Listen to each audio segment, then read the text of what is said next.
if you really are choosing to do certain things out of what is actually your excitement, your highest excitement, instead of choosing to do certain things from your anxiety, that's what really, in a sense, makes the difference vibrationally, more than the substance itself.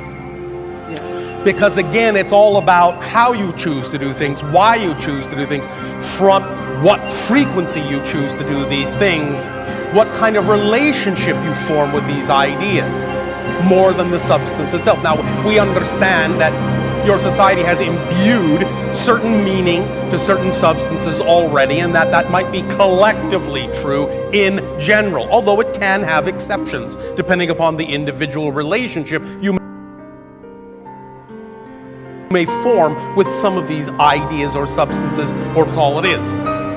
Nevertheless, it's up to you to have the discernment to know the difference between when you're truly choosing something from excitement or when you're choosing from anxiety and just calling it excitement because you're afraid to find out why you're anxious.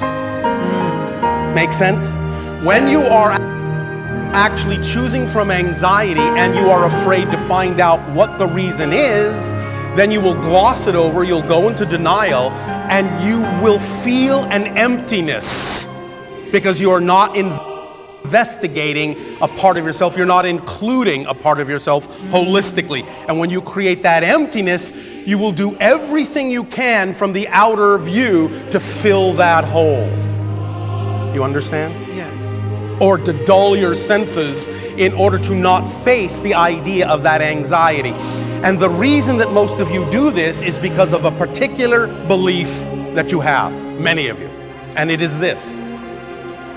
Many of you are afraid to investigate beliefs are based on, what that anxiety is coming from, because you have a belief that if you do, and you find out what it is actually based on, what that definition is, such as, let's say, lack of self-worth, lack of self-esteem, non-deservability, those ideas that many of you are fed as children on your planet. If you investigate them, you have a belief, you have a fear that if you find out that that's what the belief is, you have a fear that it might actually be true. I will guarantee you this, it is never true. Never true that you are unworthy. Never true that because if it were true that you were truly unworthy, if it was true that you were truly undeserving, you wouldn't exist, because creation doesn't make mistakes. You understand? Yes. So the very fact that you exist is proof that you deserve to exist, because obviously all that is believes you must be necessary in order for it to be all that is, and that without you, all that is wouldn't be all that is. Thus, you are important to it, you are valuable to it, you are necessary to it, you are deserving of your existence, because you are a reflection that all that is wouldn't exist. There are no superfluous creations. So, if you are grounded in the understanding that your very existence is proof of your deservability, and you start to really know that to be true, then it doesn't matter what you discover as a belief in lack of deservability. You will know it's just a belief. It's just a definition. It will never be empirically, fundamentally true, because it can't be. By definition, because you exist. Do you understand that it's not about doing what excites you because of where you think it'll get you, or specifically how it must be expressed? If that is truly exciting, then act on whatever opportunities in your imagination are available for you to act on in that direction. But you need to act on them with absolutely zero expectation as to what the outcome actually has to be, and actually limiting it and preventing it from going where it could. That's the paradox. You do what excites you for its own sake, and you act on whatever opportunities you can that are exciting. At the same time, we have many times described the idea of how to visualize, how to mock up the reality, but you must understand that these are just permission slips to put you in the state of being that you need to be in. It's not about that visualization specifically having to come true.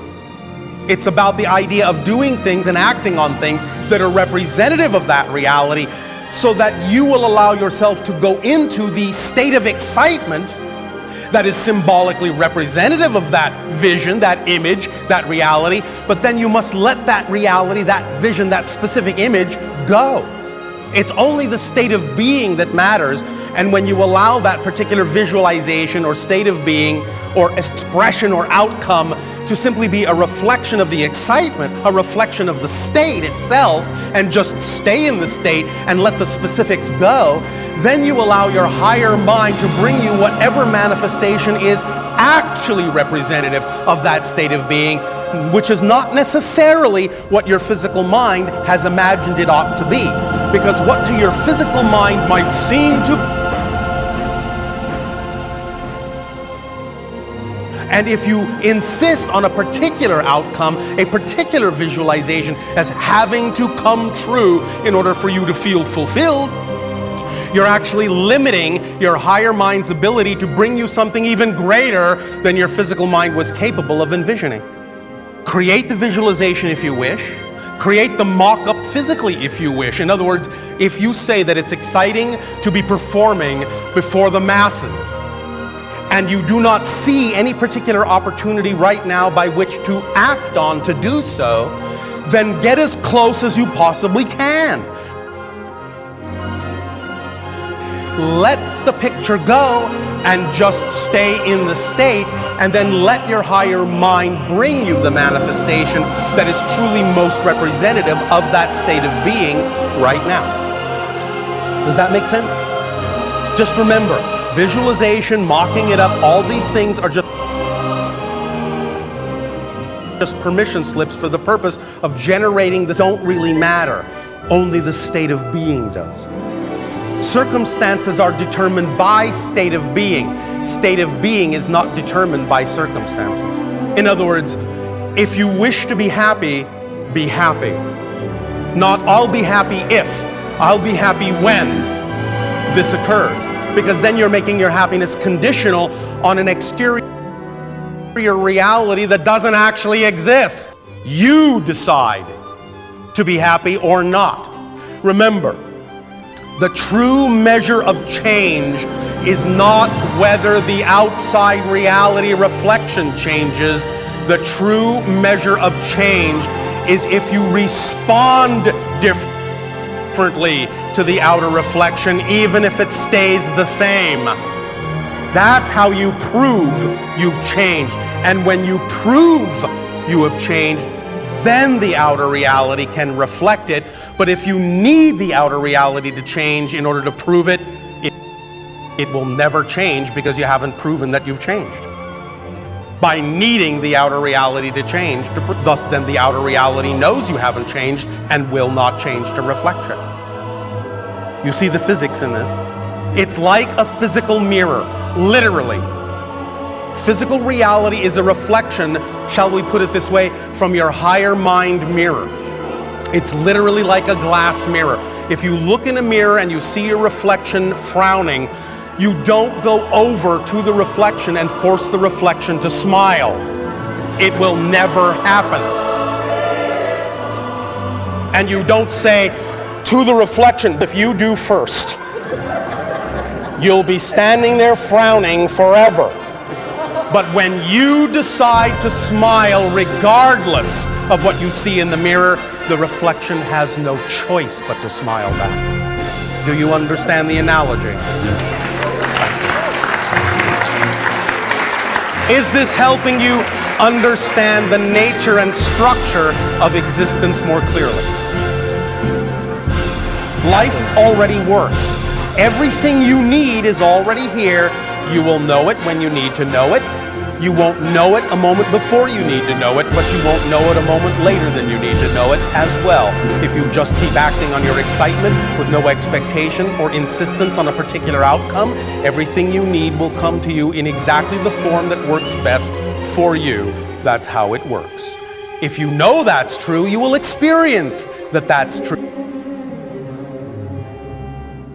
If you don't know that's true, you won't.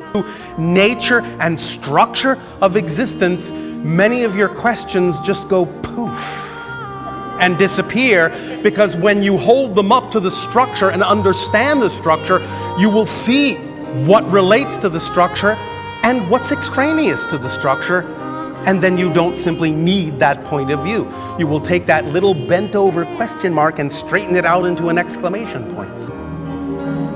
We will tell you the 4 laws, if you wish. Number 1, you exist. You will never be able to change that. You may change your form, but you cannot not exist. Existence is the only fundamental quality existence has. That which exists cannot become that which does not exist. Why not? Because by definition, non-existence doesn't exist. Thus, that which exists can never become that which does not, because it doesn't exist. That's the first law. So if you exist now, you always have, you always will. There is no beginning, no ending. Law number 2, the one is the all are the one. It's all the same thing. Each and every one of you, each and every one of us, everything and everyone within creation is just another point of view of the all that is. Everyone is made out of all that is, because there's nothing else to make anyone from. Because there is nothing else but all that is and the one. Law number 3, what you put out is what you get back. We've already talked about that, because everything is a reflection. Thus then, everything is a variation and a version of something you are giving off, for allowing you to determine what it is you prefer by sometimes also experiencing what it is you don't prefer. Law number 4, everything changes except the first 3 laws. And that's it. Every reality on every level of every dimension whatsoever is some combination of experience of those 4 laws. We have never found another. Do let us know if you do.